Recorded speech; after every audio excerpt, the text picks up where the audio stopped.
Gator Pit of Texas, custom barbecue pits. Check out this badass Gator Pit. Look at those golf cart wheels. 24x60, 1/4-inch thick steel. Gator tail true gauges, counterweighted, single door, wide cut. Big solid plate front shelf, D-rings. T-handle for your pull, push. Locks in the upper position, folds down. Look at the steering mechanism.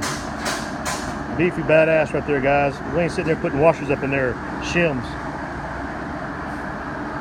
1/2-inch thick firebox, probe holes. Look at the inside of this thing. Sliding food trays, pinning plates, even temperature. I guarantee this pit will run even all the way across this big 5-foot chamber. It will do it. It's what Gator Pit's known for. Flange doors, nice tight seals. 1/2-inch thick firebox, badass. Dual dial style air intake vents with stainless steel coil channels on them. And your Gator Pit's gas assist. There's a removable tank holder that fits on there as well. Customers have already put that in their trunk. But you got a protective plate over your gas lines, your 1/2-inch brass ball valve, and your quick connect high pressure regulator hose. And you got hangers here for your tools, ash rake fire pokers, and we got Gator Pit's badass signature birdhouse stacks. Check them out. This is Gator Pit's trademark right here.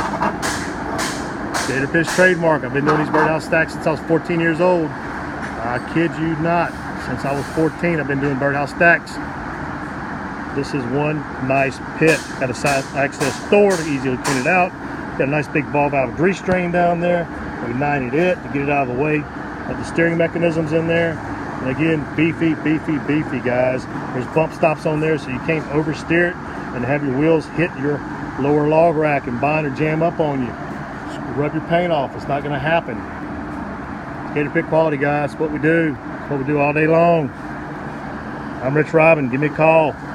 See ya.